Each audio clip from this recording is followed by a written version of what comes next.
Got two questions for you. Are you looking for a deck that can bash big numbers, have some fun, and not break the bank? And do you like turtles? I like turtles! Alright, cool. So Torterra is a beefy single prize Pokemon, and it hits for some ridiculously high damage. Being a turtle too, it only makes sense that it would have big HP at 190, allowing it to tank hits and go toe-to-toe with the other popular single prize deck, being Lost Box. Their Cramorants come out, Sableyes, Greninjas. They can't one-shot you, but you can easily one-shot them with Torterra's attack, Evo Press. It's going to scale up by 50 damage for each evolution Pokemon that you have in play, so just by existing, Torterra has 50 damage that it's going to do. How do you reliably get more evolutions to scale that up, though, is the question, and yeah, it's just with Torterra's evolution line. So Torterra is going to evolve from Grotle with its ability Sun-Drenched Shell. Just lets you search your deck for a grass Pokemon and put it right into your hand. By establishing our bench early with cards like Battle VIP Pass or Level Ball, you can quickly get a lot of Turtwigs out, evolve just one of them up to Grotle the following turn, use its ability and chain those. One little turtle turns into 2 or 3 medium turtles. We also have rare candy, so you can hold on to that, get into one Torterra, it can just get out, and on your second turn, you're ready to start swinging for some pretty big numbers, and can catch your opponent off guard. If you get 6 evolution Pokemon in play though, that means you can get up to 300 damage. You're going to be one-shotting Pokemon V-Star. V-Maxes are a little bit out of your range though, but we do run Choice Belt, allowing you to get up to 330 damage, or with 5 Pokemon in play, 280 being the benchmark to one-shot V-Star. So even if you don't fill your whole bench, you're in an alright spot. There is a bit of a drawback though, being that if your active Torterra gets knocked out, all of a sudden you're down an evolution Pokemon. You'd have to start from a basic again, slowly evolve up. It's not really ideal, but we do have a way to cheat out an evolution in Gengar. So Gengar's got an ability that just lets it go from the discard pile to your bench. It does take 3 damage counters when you do it though, putting it down to 90 HP. So if you're up against a deck that runs Greninja, be a little bit cautious since they can just go, well, I'm going to kill that. Yeah, you can bring the Gengar back immediately after, but it's not ideal to give up prizes, and unfortunately we aren't running Manaphy in the deck since it's a basic Pokemon. It doesn't help Torterra scale up. Could be a consideration though if you want to play around with the list a little bit. To make sure that we have the energy to pay for Torterra's attack though, we're going to be running the Cherrim line. Also being a grass Pokemon means we can target it with Grotle, and it has less than 90 HP, so you can get it with Level Ball. So you can get the basic or the evolution for this line, which is really handy. Its ability though, Spring Bloom, is going to let you accelerate as many grass energy cards from your hand to your Pokemon during your turn as you'd like. Not your rule box Pokemon, but we don't run any of those, so it's kind of irrelevant. It's really nice too, since we just effectively get energy in hand, put it to our turtles, establish them very quickly, so even if our opponent tries to kill our Cherrims with things like Greninja, we just go, that's fun. My Torterras are charged up, I'm just going to use the next one. I'll just replace the evolution on the bench with a Gengar. We're alright. Something to be considerate about though is Greninja's a little bit spooky. The Bibarel line's also included in the deck, being an evolution Pokemon, scales up Torterra's damage, and lets you draw up to 5 cards during your turn, which is really solid. It's just a great way to make sure that every part of our bench is serving a purpose for the deck, for both power and efficiency. For supporter cards, we are including some techs, one being Raihan. It's a great way to set up a Torterra after being KO'd. They knock out a Torterra, we've got a Turtwig on the bench, we go Raihan, attach an energy to it, manually attach an energy for turn. That Raihan grabs us a rare candy from the deck. We use a Grotle, we get another Torterra, we evolve it up out of nowhere. We've still got that Grotle on the bench, so next turn that Grotle can just use its ability, get another Torterra, and be a Torterra itself. It's pretty solid and just a great way to kind of come out of nowhere for return KOs. We also have Clara, being a helpful way to recover Pokemon and energy directly into our hand. Getting energy back into our hand is pretty clutch, since Cherrim can then accelerate it right back out to more Torterras, and the Pokemon just being able to get that Torterra to get the energy onto, it's really helpful. The other supporters though, it's pretty standard stuff. We've got Professor's Research being solid draw power, also makes you discard your hand, which is a great way to get Gengars into the discard, as well as 2 copies of Iono. It's Disruption later in the game, early game 6 cards, late game maybe gets you 1 or 2. The fact that we've run Bibarel though, we could potentially just brick our opponent and then draw out of it ourselves. We also have a copy of Zinnia's Resolve, just being a great way to target 2 cards from our hand, ideally being Battle VIP Pass that weren't used on the first turn, or Gengar to get them into the discard, and then just draw as many cards as our opponent has Pokemon in play. Most decks are filling up their bench, so we can use Bibarel, get into 5, ditch 2, draw even further. It's a great way to thin our deck and get into cards as we need. Also 1 copy of Boss's Orders for some gust. Consideration for a supporter card would be including Serena over either the Ionos, the Zinnia, or the Boss, just being more draw as well as targeted discard, helping to get rid of those Battle VIP Pass or Gengars. could be helpful, and just that pivot to Gust is also a nice inclusion to have. The rest of the deck, though, pretty straightforward stuff. We've got Energy, we've got Super Rod for recovery, Switch. It's stuff you're probably fairly familiar with. Torterra is a pretty straightforward deck and a great one for new players to try out, and it can still go toe-to-toe with the meta, which is really fun. Despite losing some key trainer cards to rotation though, it still holds up pretty well. We lost Quick Ball, we've lost Evolution Incense, they definitely help the deck feel a little bit more consistent, but it still holds up. What are your thoughts on Torterra though? Do you think it can hold up with the current meta, or is this tortoise too slow to keep up in the race? Let me know in the comments down below. If you want to keep up with the shenanigans, make sure to boop that red button, and if you're going to try the deck out, make sure to hit that thumbs up just to let me know. The deck list will be in the description of the video, so just copy, paste it into PTCGL, and try it for yourself. But let's hop on ladder and see how we go with this tonight. We could be running a Skwovet for the Bibarel Skwovet combo, but it's a thing that doesn't say Torterra do more damage, so it doesn't make a lot of sense.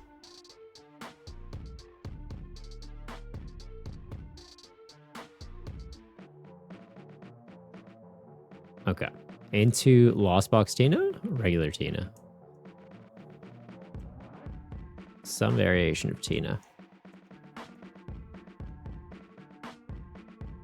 We don't have any energy, so we do need to get a Cherubi out this turn.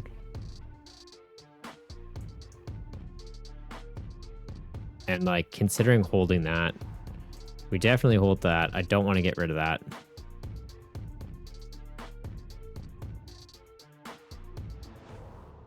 Like, it seems risky, but the fact that we have Super Rod to get it back, it's okay. Unless we do just get rid of the Super Rod. We've got Clara, we've got another Super Rod. That won't bite me in the ass in like 2 turns, right?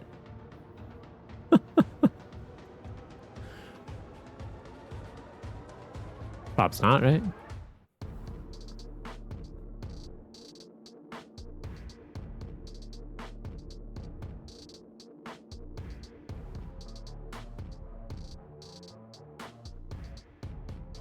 Probably should be running Manaphy though, hey?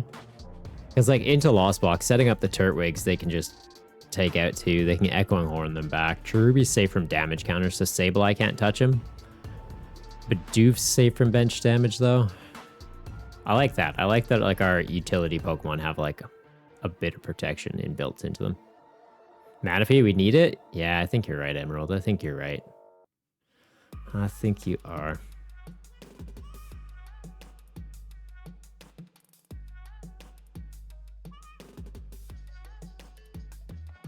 Oh, we didn't get beat up by a Cramorant immediately. That's always a plus.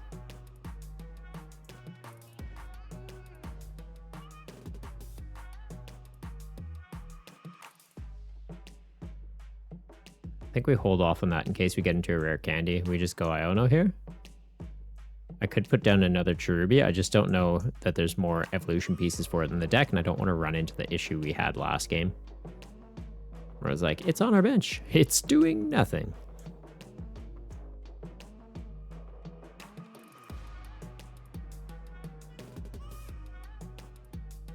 Yeah, there's only 1 in there. But the fact that that's our energy engine. Maybe we do. Another little turtle?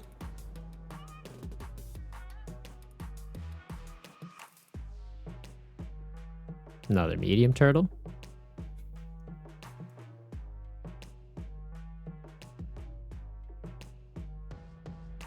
Right, because if we don't do that, then we're fully reliant on like getting into Raihan. And if we do that, then we're kind of capped for damage, at least for the time being. Choice Belt into that though, like we can get up to 280. Obviously having it attached here already, not ideal. We do have another one in the deck though. We got ways. We got ways to get there.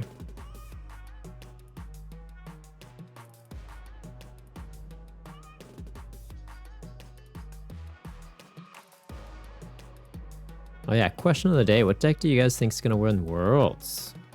It's getting close. Very close. Actually got a few friends that will be participating in it, so excited to see what they play. My money's kind of on Urshifu. One more option, Defiant Span over Choice Belt. What does it fix though?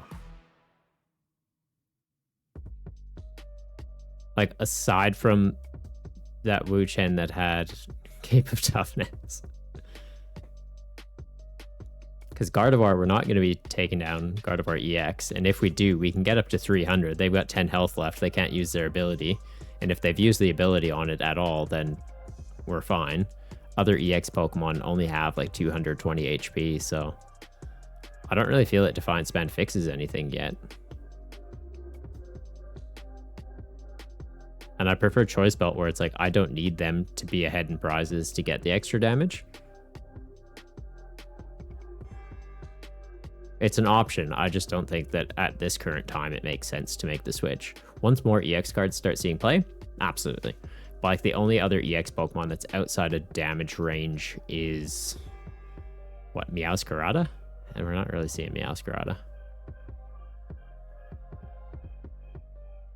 Hey, Cram. Knock it off. Yeah, down the road, 100%.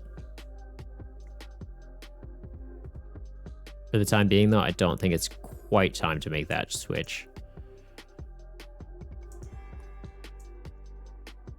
Okay, so here, I think we're just going to manually evolve these up. We do have the rare candy, but I think we hold that off for mid to late game if we need it. Use that, evolve that up.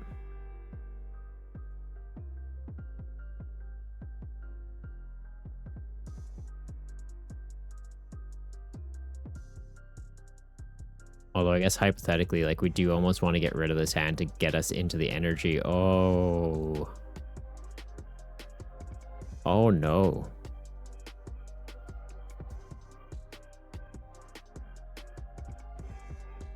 That hurts. I don't even think we're grabbing anything off of that either. I think we're just doing it to empty the hand. We Bibarel. We hope to get into energy or supporter. Or both. Both is fine too. I like that option. I would have preferred you being in the deck, but that's fine. It happened. Here, though, we can go at least Ultra Ball. Get rid of those. Get into the other Gengars. We do have both in the discard, so we can easily proc them and get big damage off quickly. Found more energy. That's what I like to see.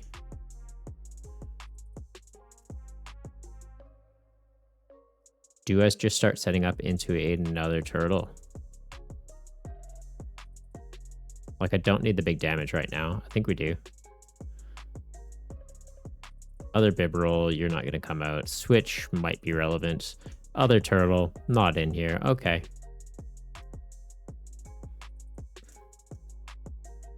Fair. One's down, Super Rod's down. We'll get that. We're going to be using Iono next turn anyways.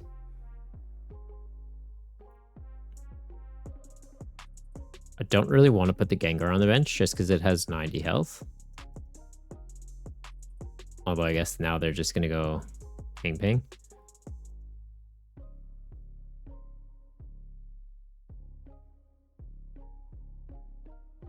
No, I still think we're fine. We don't need to use it just yet.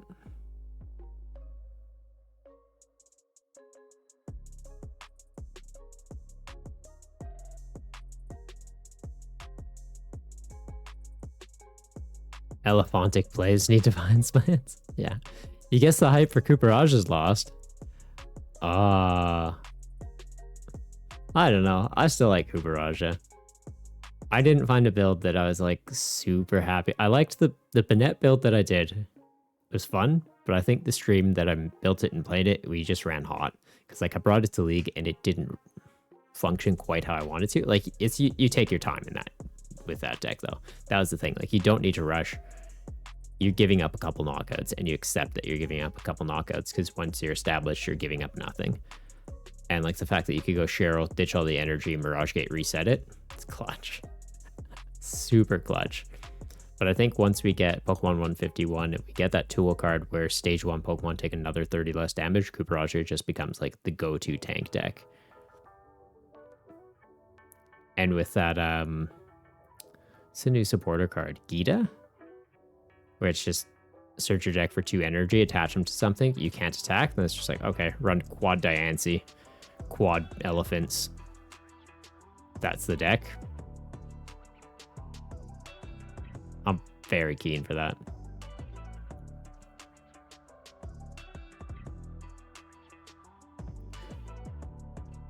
Oh, they got the Sableye. The Sableye. So this is where things are gonna get a little bit weird. We don't have a choice belt. We might be able to get into it. But the decision is going to be, do we go double Gengar, evolve this Cherub, we can get to 300, we can one-shot that, but then our follow-up is absolutely nothing? Or do we just start setting up another turtle and bank on maybe getting into the other choice belt? Which I know there's a... Oh, or we just get Raihan. Raihan guarantees the choice belt. Kind of wish I put something else in the active so I could use switch and bank things around. Let's use this, see if choice belt's in there. We've got 18 cards left in the deck. Other choice belt is in there, 7 energy in there.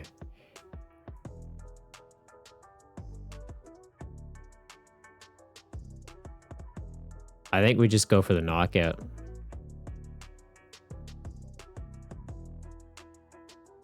Like, we just go for, hey, maybe we get into choice belt and super rod.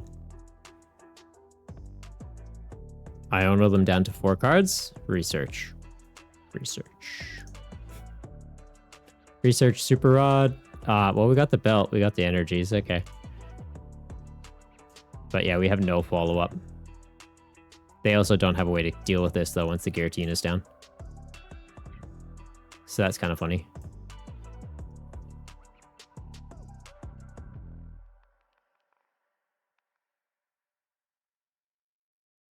We do this, we hit Super Rod, top deck it. Why are we finding all the energy now? Where were you at the beginning of the game? What is this? Who shuffled this deck? Wasn't me. I'm awful at shuffling though, so like it probably also be pretty bad, but like not this time. This time it's not actually my fault. We do get the knockout here though, so I think we just go for it. They bring up Greninja. We still don't have Manaphy. Yeah, we're adding Manaphy. We gotta add Manaphy to the list. And we found the other little turtle though. That's fun. Is Obsidian Flames legal for Worlds? It is not. No. So sets don't become legal for play until I think it's 2 or 3 weeks after they release, and Obsidian Flames is basically coming out at like the same time as Worlds. Like it's within the same week. Worlds is like what, August 8th, and Obsidian Flames is August 4th. Somewhere around there. Pre-release for Obsidian Flame starts this weekend, though. Keen on that. You going to any Emerald? And is that Moonlight card included in Obsidian Flames? I don't know. We haven't seen the set list yet. Where's another energy if we Raihan? If we did the Raihan play, that was the other thing, is like we had to Bibarel and just like really hope to hit the nuts, which we didn't want to take that risk. Okay, they have benched another Giratina, and we have Boss.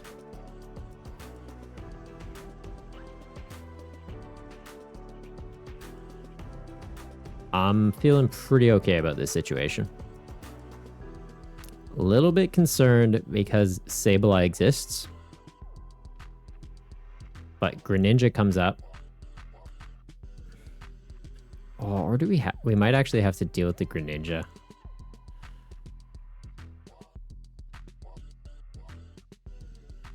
If Greninja comes up, takes out 2 things, and we leave it alive. Next turn, Greninja takes out that and that.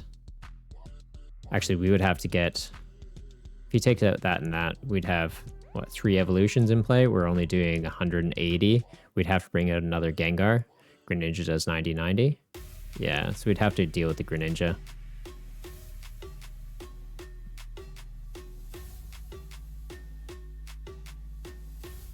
Do they have the Greninja play, though? Maybe they don't have the Mirage Gate.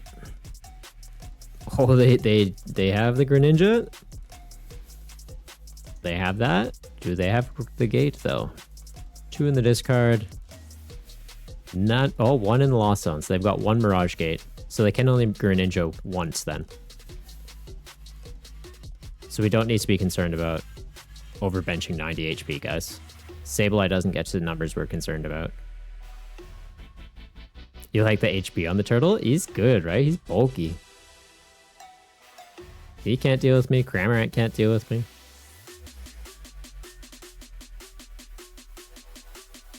Yeah, so we just boss kill that.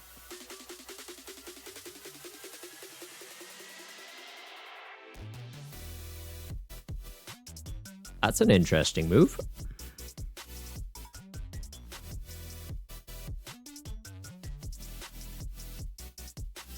Okay, so I can set up another turtle, rush energy out to it with this one. Yeah, I feel like you should have taken out both Cherrims. Like, I guess now he's in range of Sableye? Maybe that's the logic?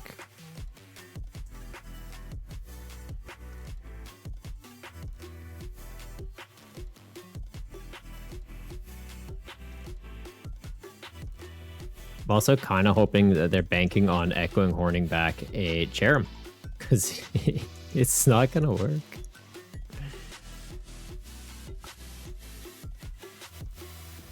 Let's burn those.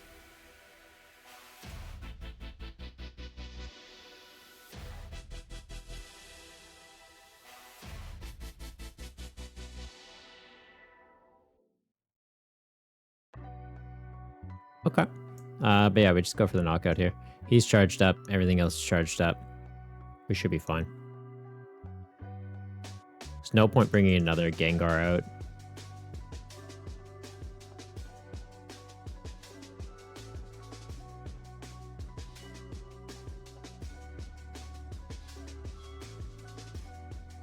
Do need to get into a rare candy here, though, if they take him out. Which we've only discarded one.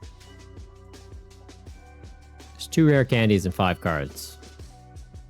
Ideally, we just top deck it.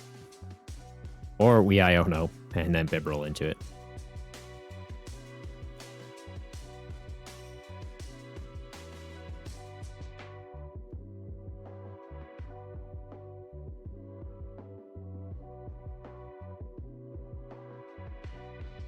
Because yeah, what's the play for him here? They go into Sableye.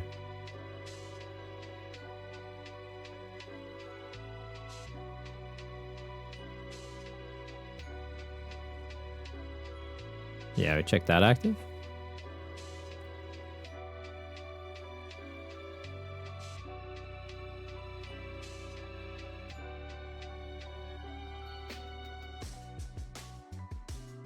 Emerald, based on my answers, your question of the day would be Arceus Vstar with Dark setup. That's different. Also, did you just Roxanne me?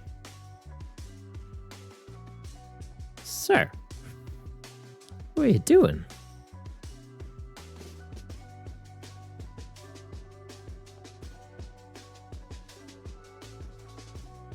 I don't like Roxanne, because that shuffled all that garbage stuff back in the deck.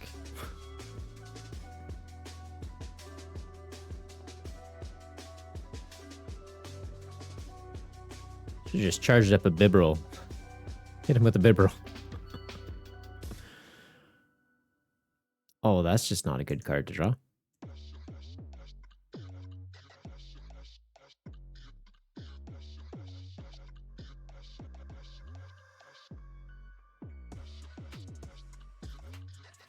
Maybe we hit him with a Bibarel.